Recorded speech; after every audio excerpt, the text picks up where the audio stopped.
Everyone, welcome back to my channel. তো দেখো, আগের পার্টে তোমরা দেখেছিলে আমরা এখানে আমাদের রিসর্টটাতে চলে এসেছিলাম, মানে এই হোমস্টেটাতে।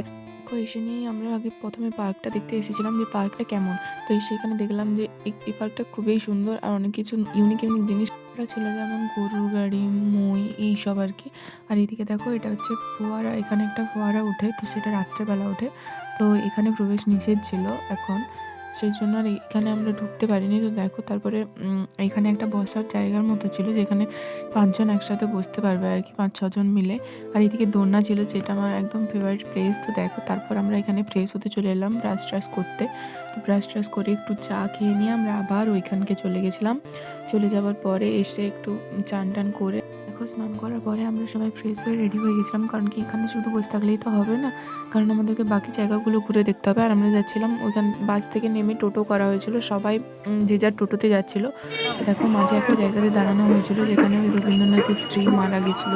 কোপাই নদী থেকে রবীন্দ্রনাথ 3টা পাথর তুলে এনে এখানে স্থাপন করেছিল। তো দেখো, আমরা এখানে কোপাই নদীর এখানে চলে এসেছি। কোপাই নদীর এখানে এই বাউল গানগুলো হচ্ছিল, যেটা খুব সুন্দর। আর দেখো, কিছু কিছু দোকানও এখানে বসেছিল। তো তারপরে এই কোপাই নদীর সামনে আমরা একটা গ্রুপ ফটো তুলি, কিছু ছবি তুলি। তো তারপর দেখো, আবার টোটোতে উঠে যাই। উঠে যাওয়ার পর না, একজনকে পাওয়া যাচ্ছিল না। তো তারপরে আবার তাকে অনেক খোঁজ করে পাওয়া যায়। আর দেখো, উপর দিকে ভালো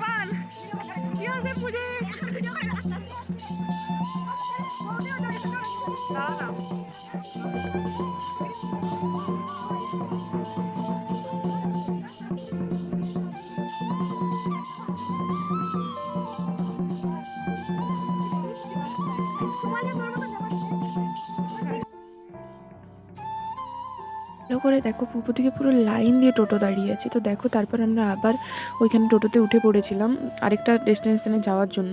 তো দেখো, এখানে আমরা টোটোতে একটু মাস্তি করছিলাম নিজেদের মধ্যে, এই সেই ওই। কিন্তু এখানে না দৃশ্যগুলো হেভি হেভি ছিল, মানে তোমরা বলতে পারো এখানে বাড়ি ঘর সব রবীন্দ্রনাথের স্টাইলে আগেকার যুগে, যেগুলো খুব সুন্দর দেখাচ্ছিল। তো দেখো, তারপরে আমরা সোনাঝুরি হাট চলে আসি। আর সোনাঝুরি হাটে এসে দেখি এইভাবে সাঁওতালি নাচ হচ্ছে, যেটা এখানকার বিশেষত্ব বজায় রাখে। তো দেখো, এখানে আমরাও ওই জন্য করতে গেছিলাম। তারপরে তো দেখো, সেটা আমরা কী গানে নাচ করলাম আর কী কী করলাম স্টেপ, তো তোমরা দেখো, দেখতে পাবে গানটা।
পেলে কত সুন্দরভাবে একটা গান করলো ওইখানে থাকা আদিবাসী মানুষরা, আর আমরা তার সাথে তাল মিলিয়ে নাচ করলাম সবাই মিলে। তো এটা একটা আলাদাই অনুভূতি ছিল। এটাই আমার সব থেকে বেশি ভালো লেগেছে শান্তিনিকেতনের, যে সব থেকে বেস্ট জিনিস হচ্ছে এই নাচটা, সাঁওতালি নাচ। তো মারাত্মক সুন্দর। তারপর দেখো আমরা গোটাটাও এখানে সোনাঝুরির হাটটা ঘুরছিলাম, হঠাৎ করেই দেখলাম এখানে বাউল হচ্ছে, তো বাউল শুনলাম কিছুক্ষণ, তারপরে জিনিসপত্র দেখছিলাম কেমন কি দাম এবং কেমন কি জিনিসপত্র আছে। আর এইদিকে দেখো, এইদিকে আরও একটা দল ওইভাবে নাচ করছে। তো এখানে একটা দল নয়, 4-5টা দল এইভাবে নাচ করছিল।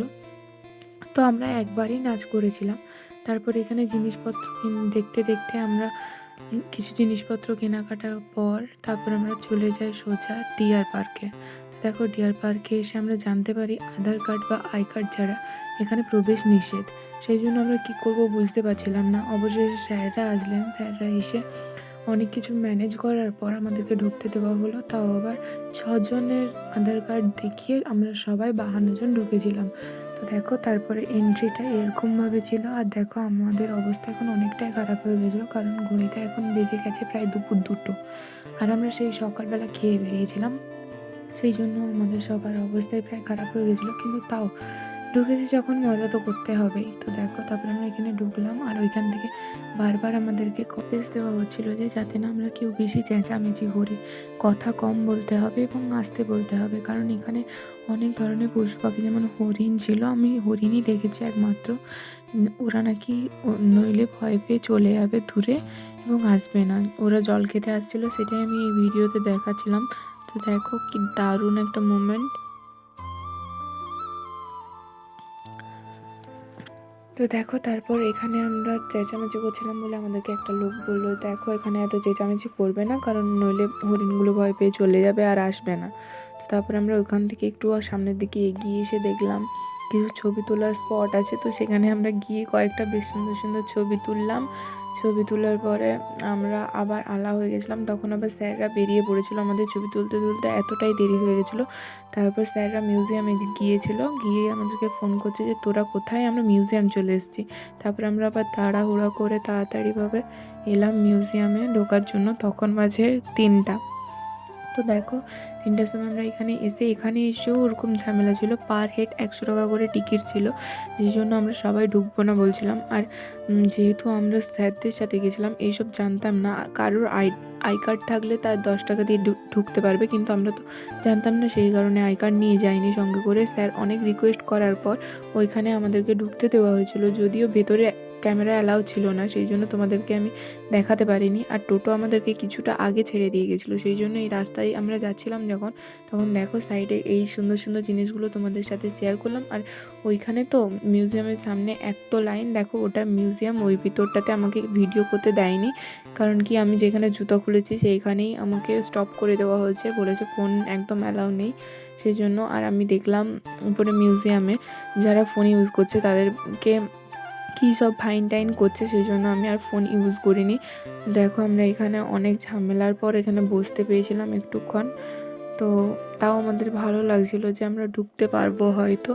তারপরে আমাদেরকে কিছুক্ষণের জন্য ওয়েট করতে বলা হয়েছিল যে একটু তোমরা দাঁড়াও, এতজন তো একটু টিকিট ম্যানেজ করতে টাইম লাগবে। শেষে অবশ্য আমাদের স্যার অনেক ম্যানেজ করাতে আমরা 52 জন 10 টাকা করে টিকিটে ঢুকি, আই কার্ড ছাড়া। কারণ কি সবাই ওইখানে, মানে আমাদের স্যার বলেছিলেন যে আমরা পশ্চিমবঙ্গ, আমাদের জানা ছিল না আই কার্ড থাকলে এরকম কোনো সুবিধা পাওয়া যায় বা এরকম কোনো টিকিট দিয়ে ঢুকতে হয়। আমরা অনেক দূর থেকে এসেছি, অনেক কষ্ট করে। তো এতজন স্টুডেন্ট এখানে এসে এই ভালো জিনিসটা না দেখে কি আমরা ঘুরে চলে যেতে পারবো? সেই জন্য ওরা না একটু আমাদেরকে হেল্প করলেন এই 10 টাকা করে টিকিট করে 52 জনে। তো দেখো, আমি ক্যামেরা করতে করতে ঢুকছিলাম, আমাকে একজন বারণ করলো, সেই জন্য আমি অফ করে দিয়েছিলাম। তারপর দেখো, প্রায় আমরা তারপর বেরিয়ে এইখানে দেখছিলাম এই বড় বড় গাছগুলো। আর এটা ছিল মিউজিয়ামের বাইরে যে পার্কটা ছিল, সেই বাগানে এরকম সুন্দর একটা দৃশ্য ছিল, যেখানে আমরা একটুক্ষণ টাইম স্পেন্ড করেছিলাম সবাই মিলে। তারপরে চলে এসেছিলাম, একটা ঝামেলা হয়ে গেছিলো মাঝে, ওই মাথা গরম হয়ে গেছিলো, কারণ কি 4:30 বেজে গেছিলো ঘড়িতে, তখন আমরা কিছু খাইনি।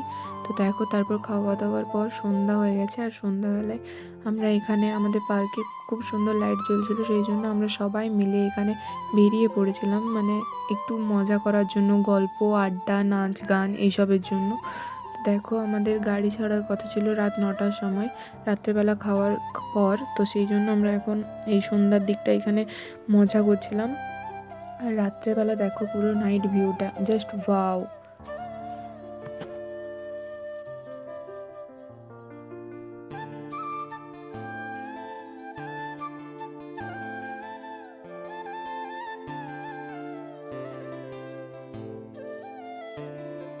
তো দেখো তারপর আমরা ওখানে বসে একটুক্ষণ আড্ডা গল্প মজা করলাম। তারপরে 9:30টার দিকে খাওয়া দাওয়া করে গাড়িতে উঠে গেছিলাম আমরা, কারণ কি আমাদেরকে আবার বাড়ি ফিরতে হতো ওই দিন রাত্রে। তো দেখো আজকে সিট চেঞ্জ হয়ে গেছে, কালকে আমার পাশে কোয়েল ছিল, আজকে স্বস্তিকা চলে এসেছে। তো দেখো তারপর আমরা এত খারাপ লাগছিল, সারাদিন হায়রান হয়েছি, এত ঘোরাঘুরি হয়েছে। তারপর তার আগের দিন রাত্রেবেলা ঘুমানো হয়নি, সেই জন্য আমরা তাড়াতাড়ি শুয়ে পড়েছিলাম। আর দেখো মাঝখানে আবার একবার ঘুম ভেঙেছিল, তখন আমি তোমাদেরকে দেখাচ্ছিলাম, আর এখন সবাই ঘুমিয়ে আছে।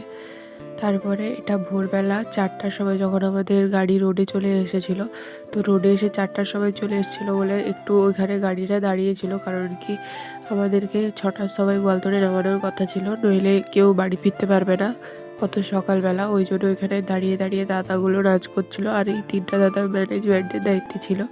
তো দেখো এরমভাবে আমাদেরকে বলছিল যে আমরা রাজ করছি, এখন তোরা রাজ করছিস না, এগুলো কি করে হতে পারে। আমরা বললাম যে আমরা আর পারবো না, তো তোমরা আজকে করো, কালকে আমরা করেছি। তো দেখো তারপরে এই দাদাগুলো এরকমভাবে হাসি মজা করছিল আমাদের সাথে, ঠাট্টা ইয়ার্কি করছিল। তো এরকম করতে করতে আমাদের স্যার একটু ওই দাদাটাকে বলে দিল যে তো তোর কি এখন মনে গোলাপ ফুল ফুটেছে। তো যাই হোক এইসব মজা করতে করতে আমরা নেমে পড়লাম। আর আবার পরে ব্লগটা আবার করা হয়নি, কারণ কি আবার ফোনে চার্জ শেষ হয়ে গেছিলো, সেই জন্য।